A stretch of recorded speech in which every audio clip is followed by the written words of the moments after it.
10 लोगों के घर भूलकर भी न करें भोजन, वरना जीवन बन जाएगा नरक। गरुड़ पुराण में बताया गया है कि किसी इंसान को किन 10 लोगों के घर भूल से भी भोजन नहीं करना चाहिए। अगर कोई व्यक्ति इन 10 लोगों के द्वारा दी गई कोई चीज खाता है तो वह पाप का भागीदार बनता है। 1. कोई चोर या अपराधी।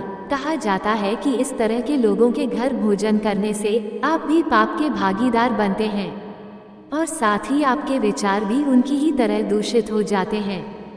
2. सूदखोर व्यक्ति।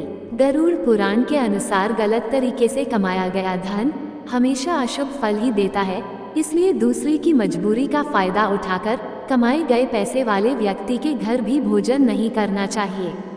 3. चरित्रहीन स्त्री। गरुड़ पुराण के अनुसार ऐसी स्त्री के घर भोजन करने से आप भी पाप के भागीदार बनते हैं।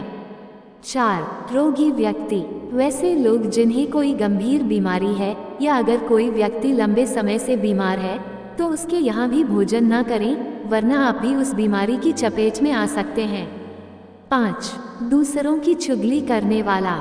जिन लोगों का स्वभाव चुगली करना होता है उन लोगों के घर भी भोजन नहीं करना चाहिए, क्योंकि बातों बातों में वे आपको परेशानी में डाल सकते हैं और बाद में खुश होते हैं, लिहाजा इन पर कभी विश्वास न करें।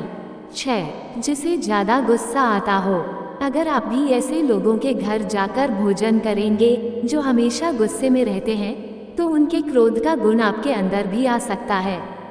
7. किन्नर। गरुड़ पुराण के अनुसार किन्नरों को दान देना चाहिए, उनके यहाँ भोजन नहीं करना चाहिए। ऐसा इसलिए क्योंकि किन्नरों को अच्छे और बुरे दोनों ही प्रकार के लोग दान देते हैं। 8. जो निर्दयी हो। गरुड़ पुराण के अनुसार ऐसा व्यक्ति जो दूसरों को कष्ट देता हो, ऐसे निर्दयी व्यक्ति के घर भोजन नहीं करना चाहिए। इसका कारण ये है कि ऐसे घर में बने भोजन की प्रकृति भी उसी के समान होती है। 9. नशीली चीजें खाने या बेचने वाला। ऐसे लोगों के घर से भी हमेशा दूरी बनाकर रखनी चाहिए और नशीली चीजें बेचने या खुद उनका सेवन करने वालों के घर भी कभी भोजन नहीं करना चाहिए। 10. प्रजा पर अत्याचार करने वाला राजा। प्रजा की रक्षा करना और उन्हें हर समस्या से निकालना ही राजा का कर्तव्य है, लेकिन अगर कोई राजा प्रजा पर ही अत्याचार करे तो ऐसे राजा के घर भी किसी को भोजन के लिए नहीं जाना चाहिए। Thanks for watching. Please like, share and subscribe.